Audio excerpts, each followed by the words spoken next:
Hey everyone, thanks for coming back to the BNS channel. My name is Edie Ann. Today I want to talk about something that I'm pretty sure I didn't coin the verbiage, but it just kind of came to me while I was doing a presentation one time. And I could have sworn I had done a video on this and I cannot find it anywhere. So we're going to talk about emotional and experience marketing. So here's the deal. When we're marketing online or anywhere for that matter, there's two different types of marketing or advertising that we can utilize. And they both have their space, they both have their time, they both have their effectiveness. What I have found is that when you use marketing that attracts specifically to people and their emotions and their experience in life, that you are able to connect with them better. And so let me give you kind of an example. I'm a huge Maurice's fan, love to go shopping at Maurice's. And here is an example of something that they sent in the mail. So this is just flat out advertising. She's wearing the top. There's another top listed here.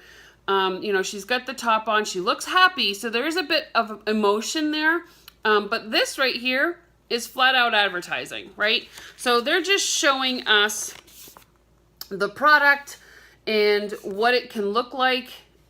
This is borderline, and I'll tell you why in a minute. And then, of course, this is just flat out advertising, okay? So the deal here is that, I'm sorry, I have a dog that decided that she needed to start scratching. Let me show you emotional or experience advertising. So this is showing two women arm in arm, having fun, laughing. There's an emotional connection there because you're thinking, okay, well, if I'm wearing these clothes, I'm going to be happy. My friends are going to look good. I'm going to look good. We're going to be skipping along, right? So there's this emotional advertising aspect. When you look at, the inside, that is just pretty much flat out advertising because you're not pulling at any heartstrings. And so what I mean by that is when you create images that don't have a human connection or a emotional connection or a physical connection or a kind of experience, then you're not bonding with the person that's viewing that advertising, okay? Now, that's okay if somebody is searching for what you have. If somebody is searching for what you have, then they're going to see that picture and they're going to say, oh, that's a really lovely top. I want to get that top, right? But if you're not 100% sure and you're looking for something, but you're not 100% sure what you want, then, you see something like this and you think, wow, that's a really cute outfit. Her butt looks good in it. And, there's a little bit of emotion there because of that part, okay? So emotional experience marketing is when you share an experience using the product or you share an emotion that it gives you while you're using the product. So perfect example is the Budweiser commercials during the Super Bowl.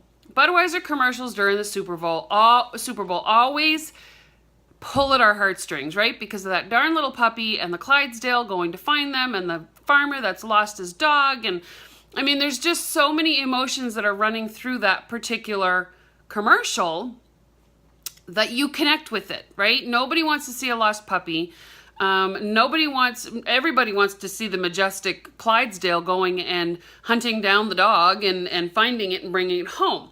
So there is a draw to an emotional feeling, whether it's happy, sad, mad, whatever, that will connect you to that product. Now, whether or not you choose to go and drink Budweiser because of the puppy, I don't know, right?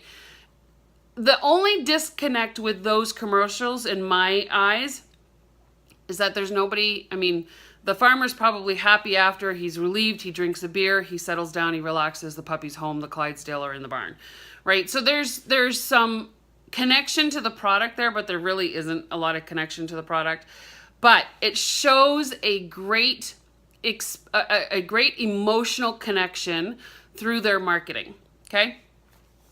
When you're talking about Scentsy products, for instance, it is important that we show us using the product, that we show our experience with our warmers and our diffusers and our cleaning products and our laundry products, right? It's important that I show you where I'm going with my Scentsy Go, right?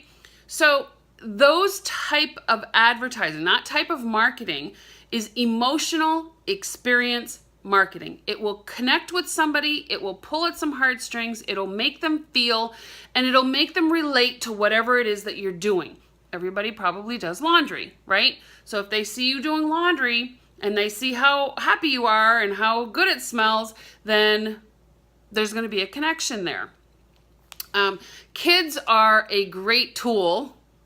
And I say that with some hesitation only because I don't want you to think that I'm using children.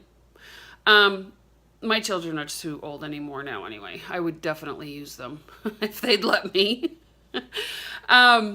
But using children is always something that you see in commercials all the time, right? These young child actors in the cereal commercials, in the skateboarding commercials, in the, you know, I don't know, in the laundry commercials, right? Because they're sitting in the basket. I mean, there's always a connection made when children are involved because of the emotional attachment, the emotional connection, the emotional relationship that causes those experiences to be memorable, connectable, relatable, okay?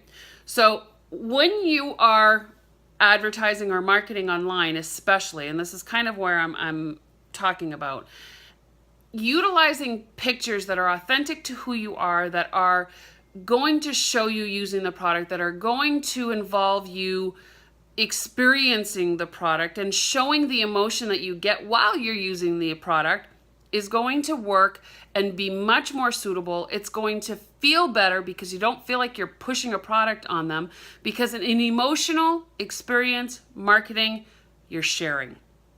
That's kind of the bottom line. When you're advertising or straight out marketing, you are selling. You are showing a product, you're pushing a product, you are providing an image of the product. But emotional experience marketing, you are creating an experience that is relatable and emotional to the person that's viewing it. And so it becomes a much more palatable way of advertising. And it feels better because, like I said, you're sharing an experience with someone that they may be able to relate to. So, very easy to understand, but very vital to our direct sales businesses, right? Or our online businesses, that we have the ability to connect, because being online is a little bit harder to connect with people, right? Building those relationships online can take longer. They can be harder, they can be deceiving too. So when you are showing pictures that are you experiencing a product or you being emotional to a product, that is a much more tangible way of advertising that people are going to connect and relate with. Okay? So marketing and advertising has its place, it has its time, and it does have its benefits. Emotional experience marketing is where it's going to be shared rather than sold. Don't feel pushy. You don't feel like you're shoving product down somebody's throat. You are actually utilizing and using and experiencing the product yourself and showing the emotions that come with it. I hope that all makes sense to you guys. I hope you find that valuable. If you do, give me a thumbs up on this video. Don't forget to subscribe so that you get notified when I make a new video. And I will see you all on the next one. See ya.